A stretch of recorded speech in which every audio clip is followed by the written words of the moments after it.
Okay. So, screen is visible to everyone, and I'm audible to everyone. Yes, So, sir. Yes. okay, today's topic is salient feature of the Indian Constitution. And already I talked about the historical formation of the Constituent Assembly in the previous lecture, demand and the composition for the demand and composition of the Constituent Assembly, and critical evaluation and the preamble and explanation of that. And in that line, today's topic is the salient feature of the Indian Constitution. The Indian Constitution is unique in its contents and spirit, and it borrowed from almost every constitution of the world. The Constitution of India has several salient features which distinguish it from constitution of other countries. And how will tell you uh, in the short span of the time soon. It should be noted at the outset that a number of original features of the Constitution which adopted in 1949 have undergone a substantial change.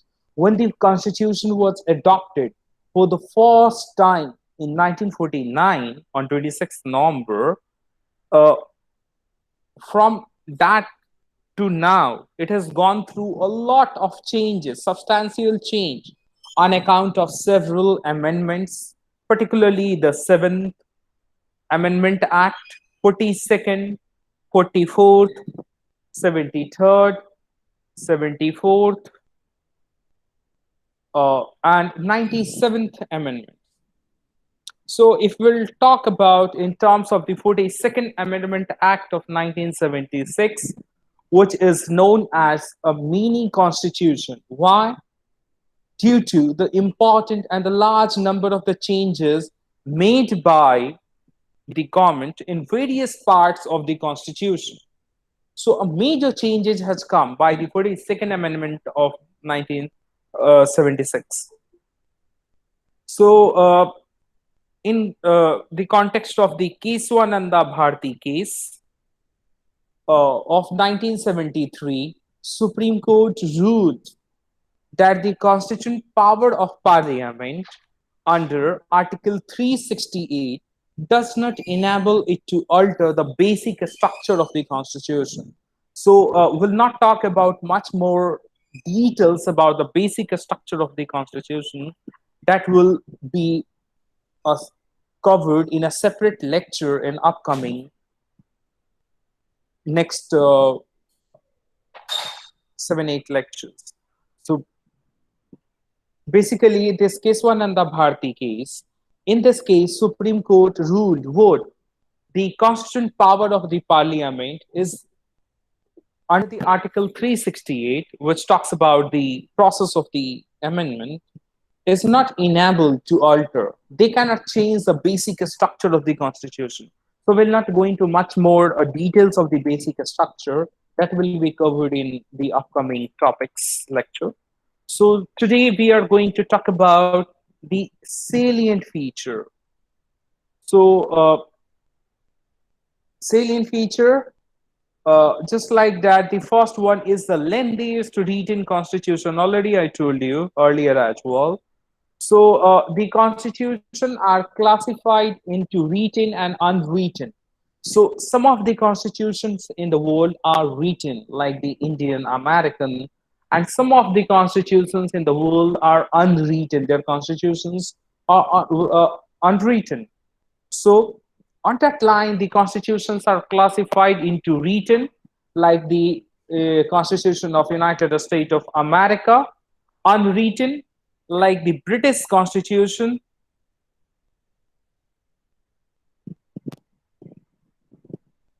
Okay, Purav.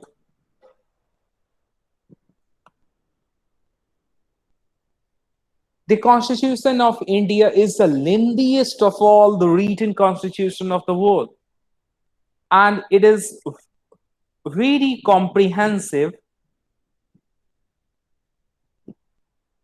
elaborate and detailed document. In the Constitution of India, you will find it's comprehensive, which talks about all the provisions and even emergency. If this will not happen, then what? And it's elaborated everything. So having no problem and detailed document. Originally in 1949, the Constitution contained a preamble, 395 articles, which divided into 22 parts and 8 schedules. But now it consists of a preamble, again having the preamble, 465 articles till the year number 2018, uh, divided into 25 parts and 12 schedules. So now having how many parts in the constitution? Say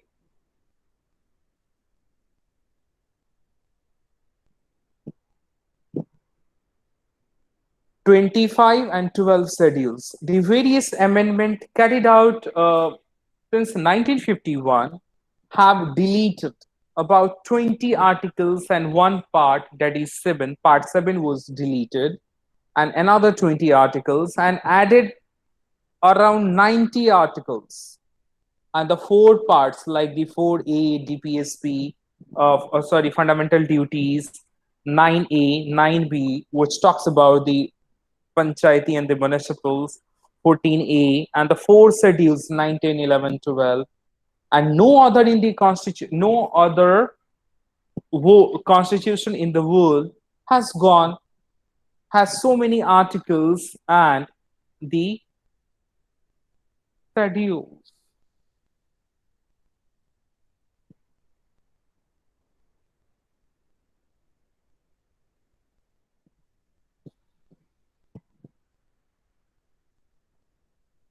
Basically, 4 factors which contributed to the larger size of our constitution, which depicts like an elephant.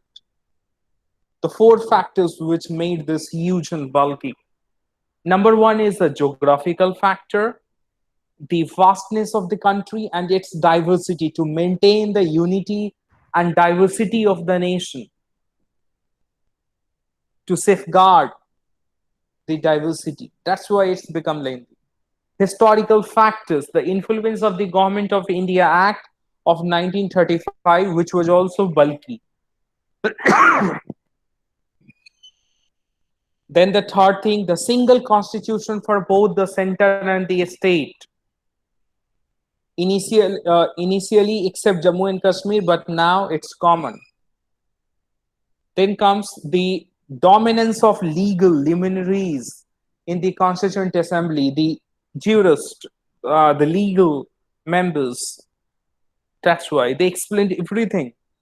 The Constitution contained not only the fundamental principles of the governance, but also detailed administrative provision, how to deal and how to do the administration and the governance.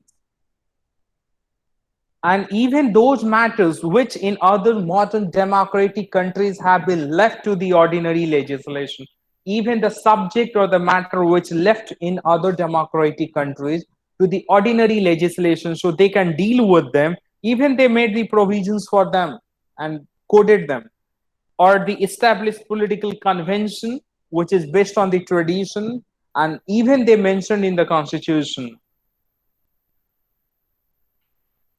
So we'll move on to the drawn from various sources.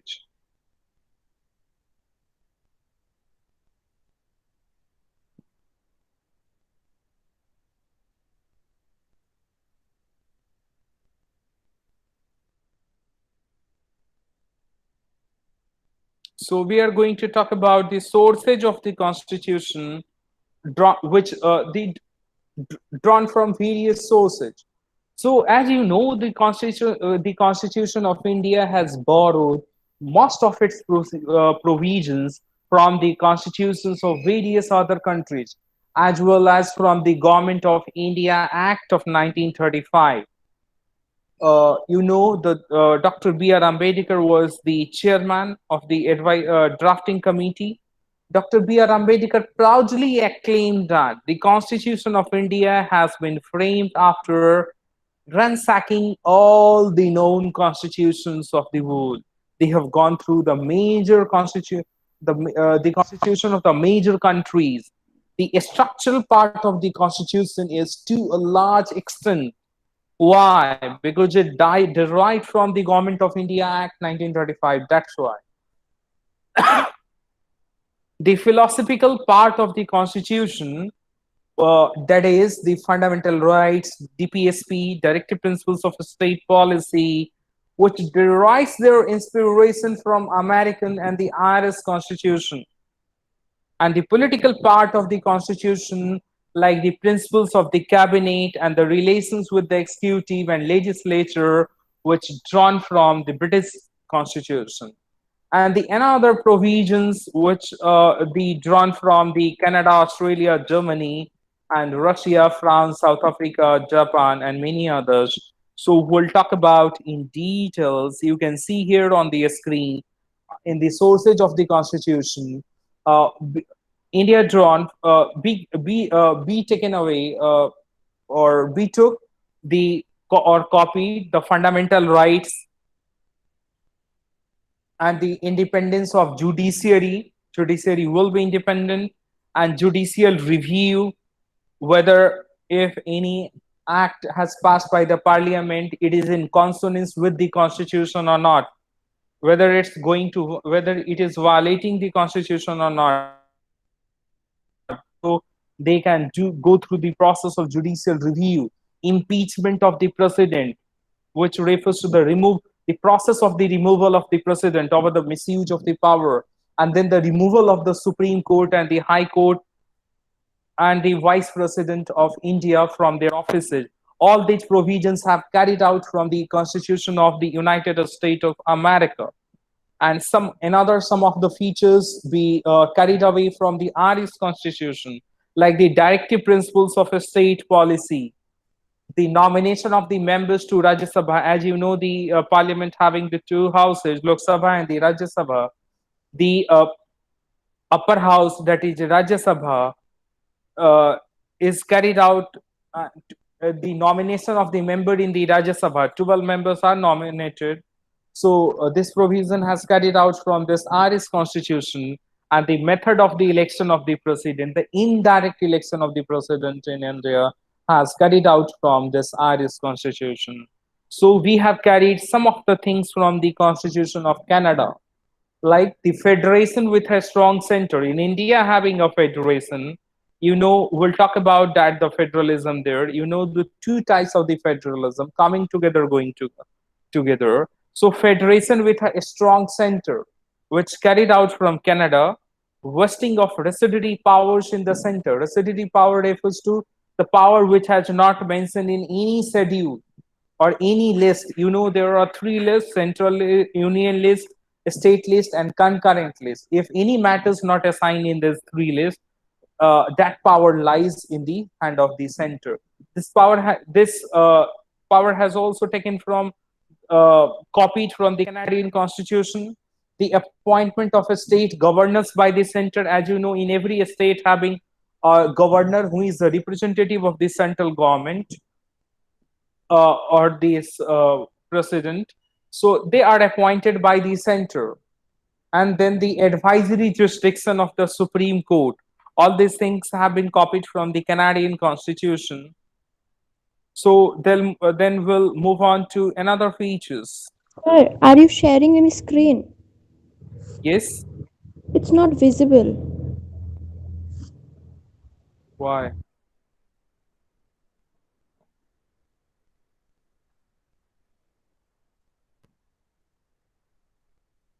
Is it visible now? Yes, sir.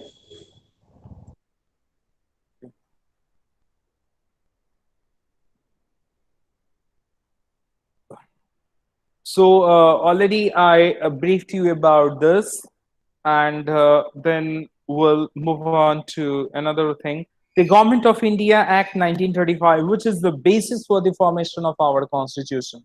We have taken this federal scheme, office of the governor, and the Judiciary, Public Service Commission, State Service Commission, emergency provisions, and the administrative details. All these things from the Government of India Act 1925.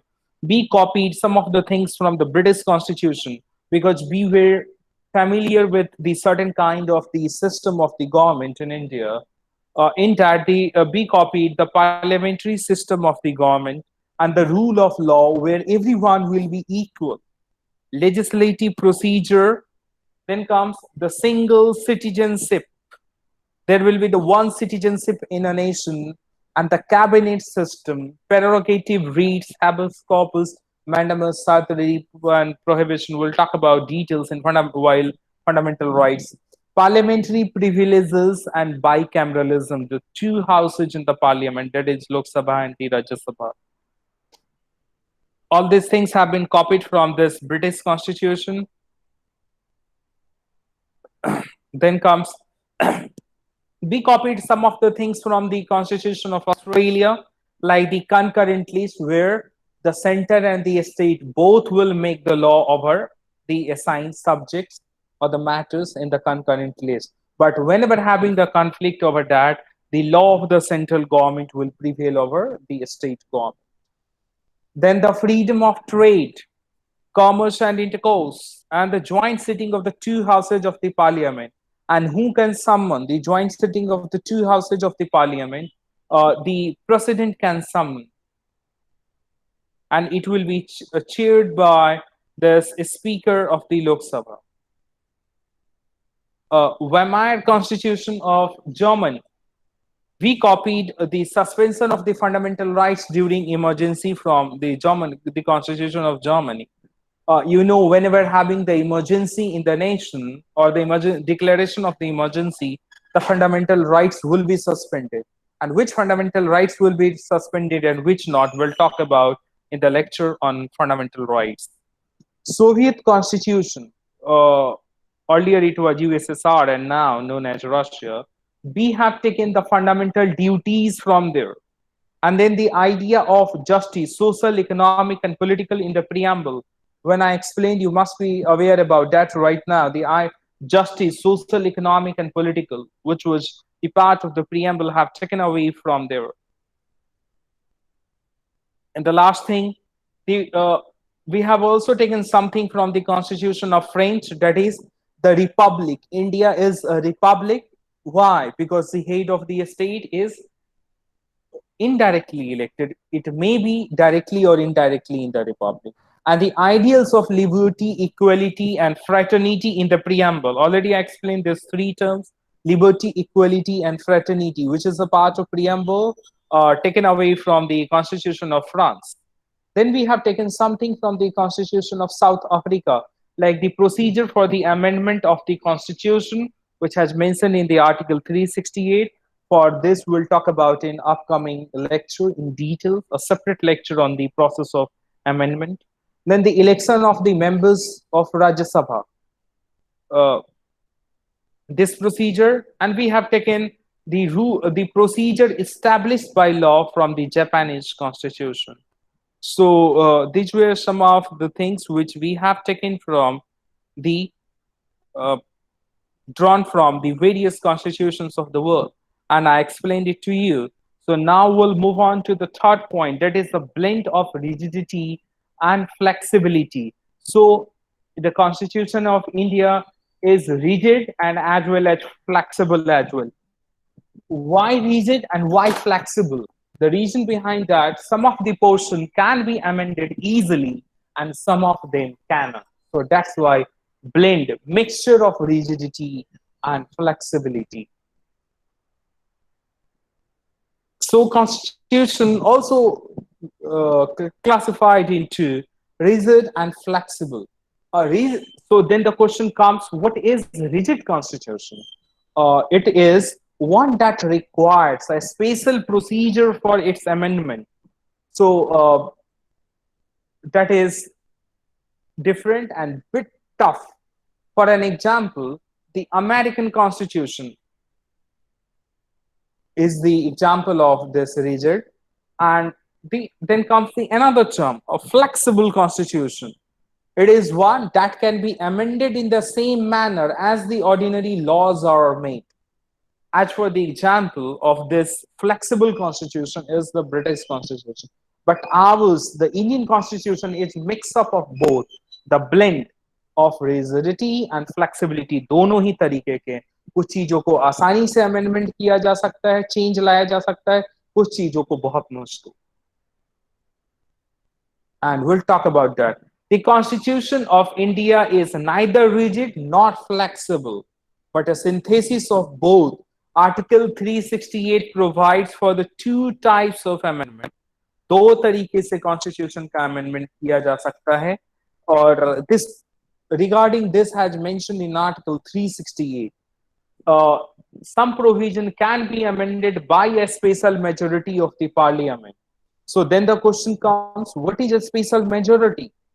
A special majority is a two-third majority of the members of the each house present and voting. Suppose the your class is the example, consider your class as a Lok Sabha, okay, and the strength of the Lok Sabha is how much? Take the example 100. So if the strength of the house is 100, for an example, I'm taking the number 100, but the number is 540, 545. So what will happen here? We are taking the example of 100. So two-third majority of the members of the each house present and voting. So minimum 75%, two-third refers to. Two-third refers to 66.66%. So that is 67. If the strength is 100, then 67 member must be present and voting in house. And similarly, if the strength of the Rajya Sabha is also 100, for an example, then again 67 members must be there and present and vote. And apart from that, and the majority is what? More than 50% of the total membership of each house. जो total membership है house का, जैसे लोकसभा का 100, so 51 must have voted in favor of that. That is a special majority of the parliament. The second provision is some provision can be amended by a special majority of the parliament and with the ratification by half of the state. अब ये जो process मैंने आपको अभी पहले बताया, इन सब के बाद ये हाफ ऑफ द स्टेट, अब जैसे मान लीजिए 30 स्टेट्स हैं इंडिया में, तो it must be ratified, implemented in half of the states, 15 states. At the same time, the some provision of the constitution can be amended by a simple majority of the parliament in the manner of the ordinary legislation process, that these amendments do not come under article 368. जैसे मान लीजिए कि आज 60 लोग आए हैं 100 में से और उसमें से वोट हुई और 31 ने कर दिया, the bill has passed. Then comes the next salient feature, federal system with unitary bias. But you must keep in the mind, nowhere in the Constitution of India it's mentioned India is federal. Nowhere the term federal has written in the Indian Constitution. The Constitution of India establishes a federal system of government. It is establishing federal, but nowhere written theoretically. It contains all the usual features of federation. Like in federation, what happens? Having a two government that you can also find in India. One is central government, the union, which like the prime minister, and the second one is the state government, the chief minister. The division of power, clear-cut power is divided. So that's why you will find union list, state list, and concurrent list.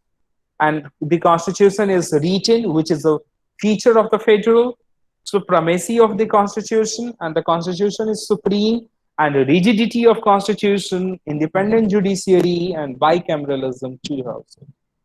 The Indian constitution also contains a large number of unitary or non-federal features. वैसे भी features हैं Indian constitution में जो कि unitary के features हैं. जो कि नॉन फेडरल के फीचर हैं, जैसे स्ट्रॉन्ग सेंटर, सिंगल कॉन्स्टिट्यूशन, सिर्फ एक ही कॉन्स्टिट्यूशन का होना, सिंगल सिटीजनशिप, जैसे अमेरिका में ड्यूअल सिटीजनशिप है, जैसे आप टेक्सास के हैं, फ्लोरिडा के आप सिटीजन हैं, तो आपको उस स्टेट का भी सिटीजनशिप है और एक यूनाइटेड स्टेट ऑफ अमेरिका का भी है, लेकिन यहाँ नहीं है। Whether you are in UP, Bihar, Jharkhand, Madhya Pradesh, anywhere, Jammu and Kashmir right now, so you have just one citizenship and you can roam anywhere in the India and you can reside there. So this is the unity in diversity. The appointment of the state governor by the center, all India services, emergency provision, and so on. These all are the feature of the unitary government. So, moreover, the term federation has nowhere been used in the constitution.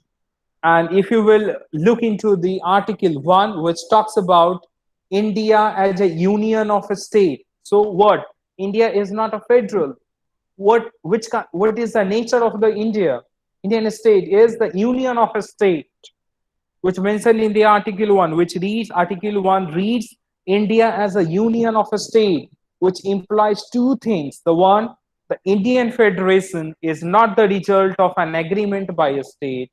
It's not like that the America where all the states come together and form the union. Here, the union comes first, and then the power decentralized and transferred to the units. Second, the no state has the right to secede from the federation. No state having the right to go away from the India and not accept the to out from the Indian territory. Indian constitution has been variously described as federal in form but unitary in spirit.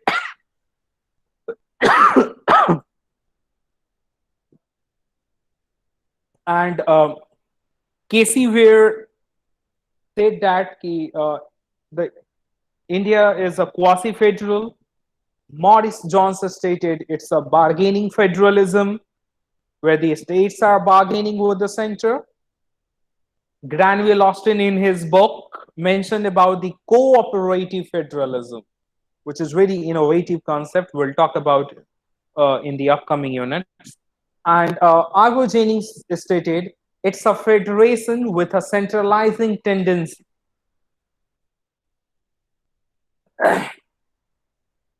So we'll move on to next feature, that is the parliamentary form of government.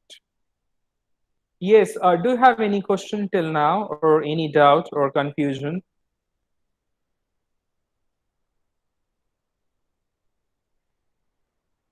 बोलिए. Sir, what is quasi-federal? Quasi means half. Okay. Half the feature of federalism and half the matlab half federal, not totally, because all the features are not prevalent here. So that will be explained in the upcoming lectures on federalism separately. Okay, Okay, so sir. I just briefing you here the salient features, and in that I briefed you and giving you the little knowledge about the some of the concepts and the terms, so you can be familiar and will be discussed in the lectures of federalism. Okay, but quasi refers to half, like the quasi federalism. It means whatever the features. So we'll explain in the upcoming lecture what is federalism and their features. Then you will find only some half of the features are in India. Federalism says that there should be dual citizenship, one of the regional government and second one is of the union. But it's not like that in India, having single, and that is the feature of unitary system of the government. Is it clear? Any other question from anyone else, or shall I proceed? बोलिए. No, sir. Okay.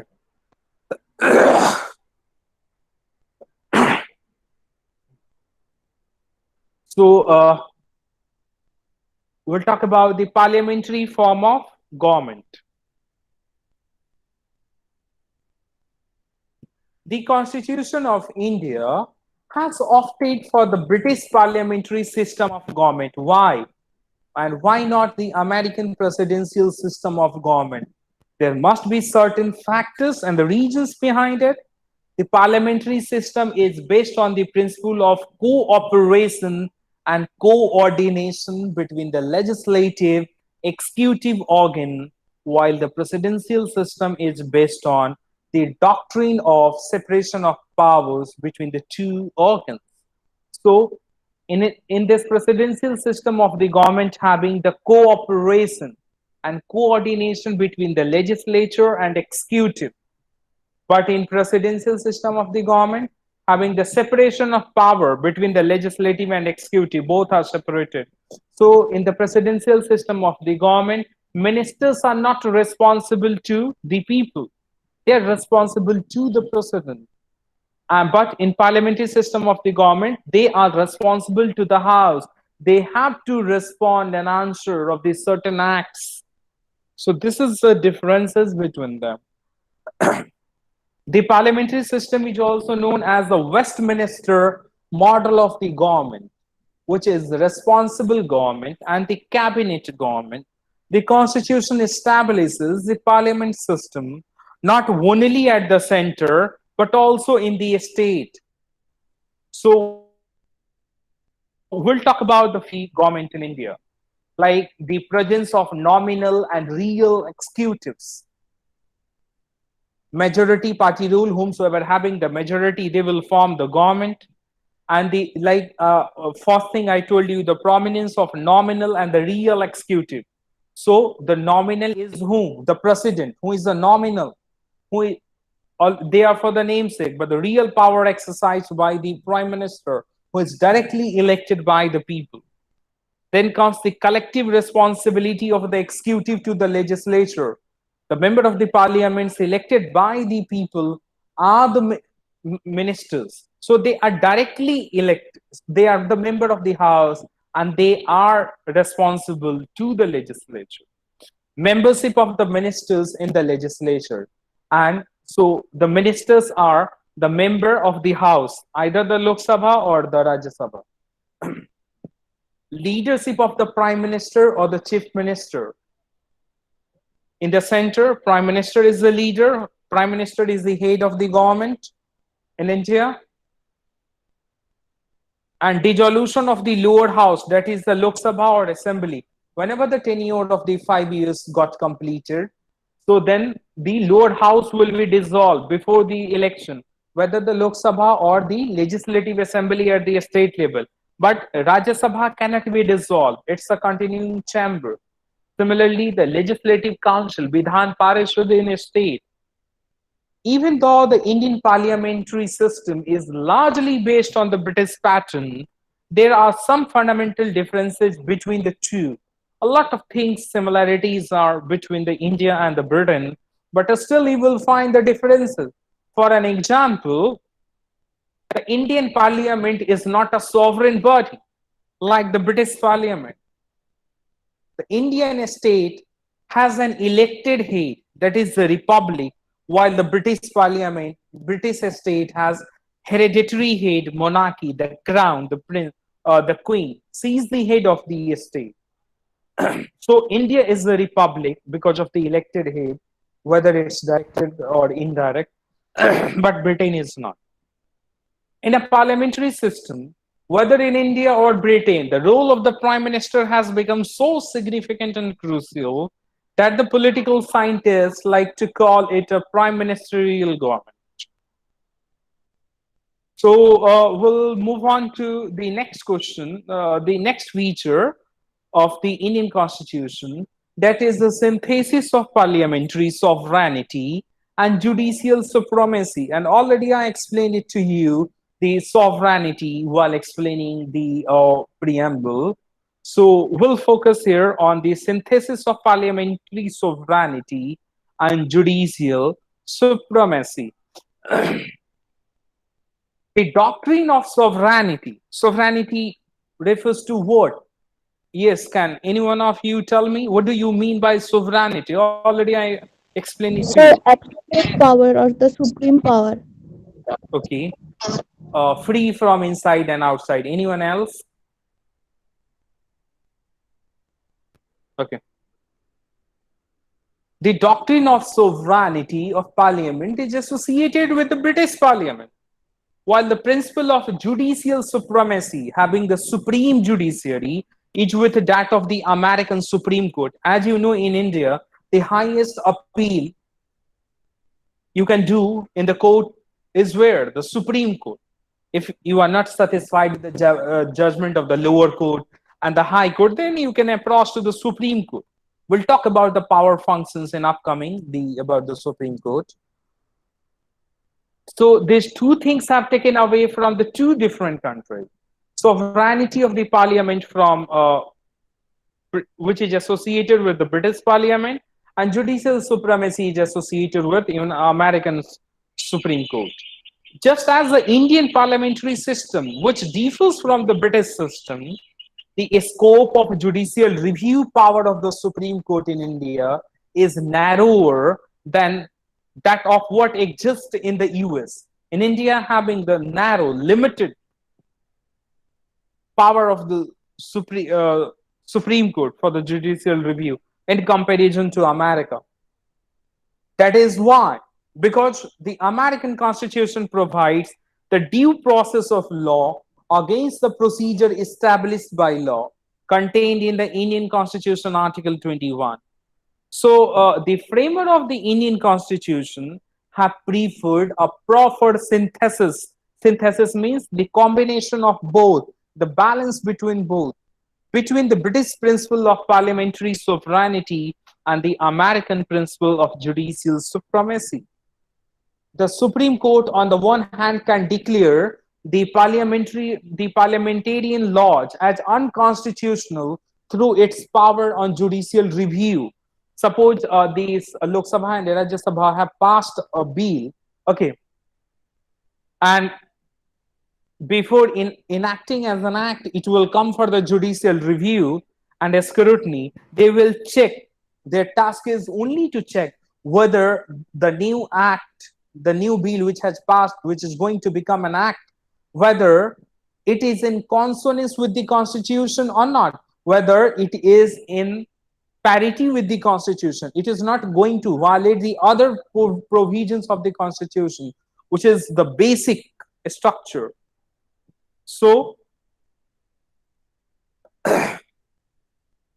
that, and the second thing, on the other hand, the parliament can amend the major portion of the Constitution through its constituent power, and parliament can amend major portion of the Constitution except the basic structure.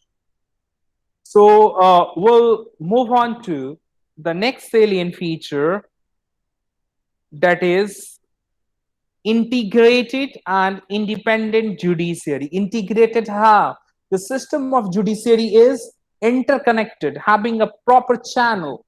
First, you need to go to the lower court, and then to the high court, district court, and then the high court, and then you can approach to the Supreme Court.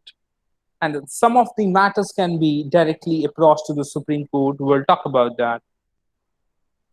So we'll discuss integrated and independent judiciary. So whenever the question, if the question will be asked, what is the nature of the judiciary in India? It's integrated and independent. So the Indian Constitution establishes a judicial system that is integrated as well as independent. The Supreme Court stands at the top of the integrated judicial system in the country. There are high courts at the state level. Under a high court, there is a hierarchy of subordinate court, that is a district court and other lower court. This single system of court enforces both the central laws and as well as the state laws. एक ही constitution, एक ही law court जो है वो दोनों ही law को implement करता, unlike in America, United state of America, जहां पे की where the federal laws are enforced by the federal judiciary and the state laws are enforced by state judiciary. So you will find the two judiciary. State के laws को state judiciary implement करता है और federal laws को federal judiciary, having the two. The Supreme Court is a federal court, the highest court of appeal, and the guarantor of the fundamental rights of the citizen and the guardian of the constitution. So here you need to be very much careful. Many a times question comes in this UPSC and the state services as well. State service so every time. Who is the guardian of the constitution? Your answer will be Supreme Court. Who is the guarantor of fundamental rights? Supreme Court. And the highest court of appeal is Supreme Court. Is it clear to everyone? Yes, sir. Yes, sir. Okay. The Constitution has made various provisions to ensure its independence. And in the Constitution, you will find there are the different measures कि जिसकी कि जिससे supreme judiciary की independence को maintain रखा जाए. ऐसा नहीं हो कि कुछ चेंजेस करके और जुडिशियरी की सुप्रीमेसी खत्म कर दी जाए. जैसे कुछ प्रोविजंस है, security of the tenure of the जजेस. जजेस की टेन्योर फिक्स्ड है, fixed service conditions for the जजेस. All the expenses of the Supreme Court charge on the Consolidated Fund of India. That or is pay Parliament cannot do anything. Prohibition on discussion on the conduct of the judges in the legislatures. कि कैसे decision लिया गया, कैसे judiciary है, इन सब पे किसी भी तरीके का डिस्कशन पार्लियामेंट में नहीं होगा. Ban on the practice after retirement. और जैसे जजेस रिटायर्ड करते हैं तो उन पे बैन है प्रैक्टिस का. After the retirement they can not do the practice. Power to punish for its contempt vested in the Supreme Court, and the Supreme Court and the court having the power to punish whomsoever will do the contempt. If you will violate and if you will not go by the judgment of the Supreme Court, then you will be charged on the contempt of the court and you will be punished. Separation of the judiciary from the executive. In India, the judiciary is not interlinked, it's separate from executive.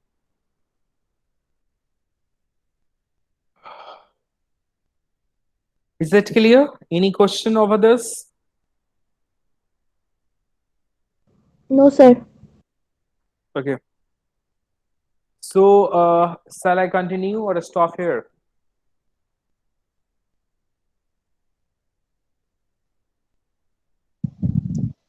Tell me fast. The next Sir, one only will 5 be minutes left. okay. The next one be the salient feature of the Constitution. Okay. In that process, that is the fundamental rights. Just will brief you little bit. The more articles will be discussed when we'll teach you the fundamental rights. Okay. Part 3. In Part 3, the fundamental rights are mentioned. The Part 3 of the Indian Constitution guarantees to you the 6 fundamental rights to all the citizenship.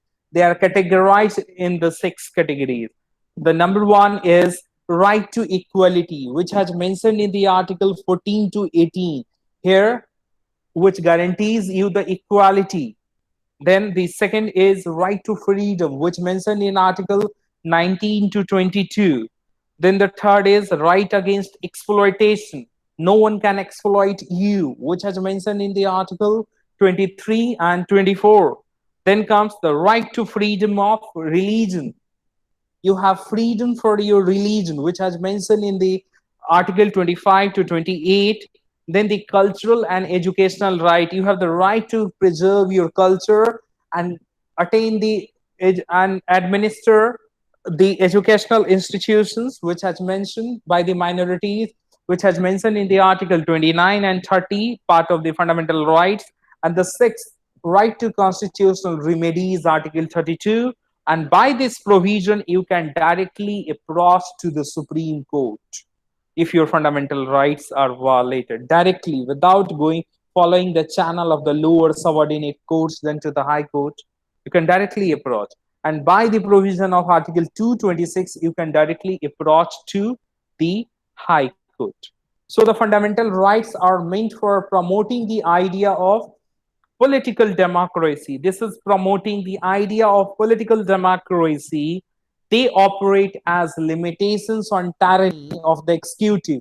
So the executives or the parliaments cannot be the tyrant. This is the limitation on them. and the arbitrary laws of the legislature. They cannot make fundamental right is a part of the basic structure. They cannot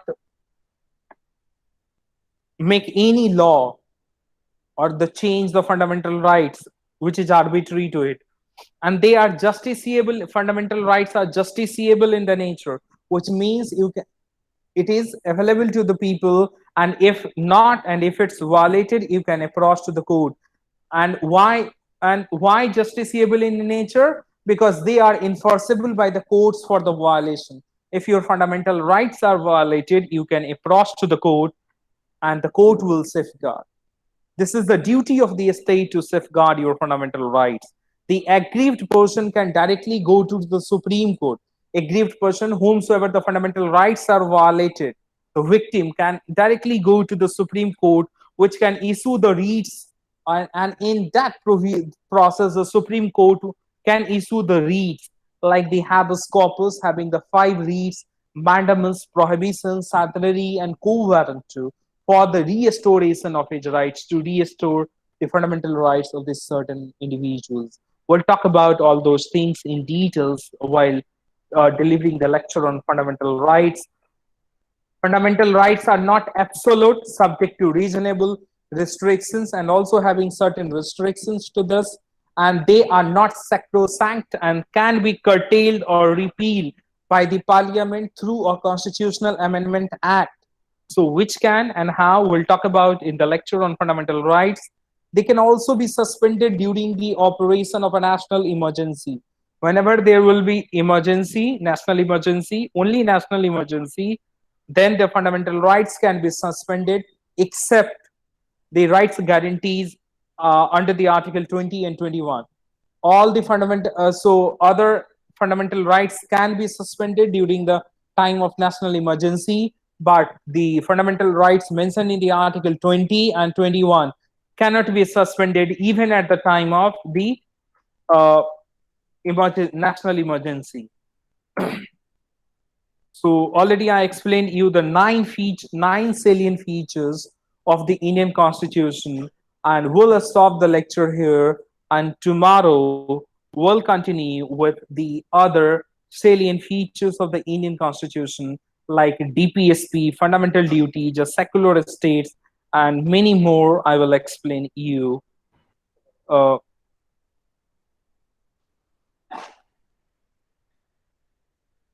I hope is it clear to everyone, and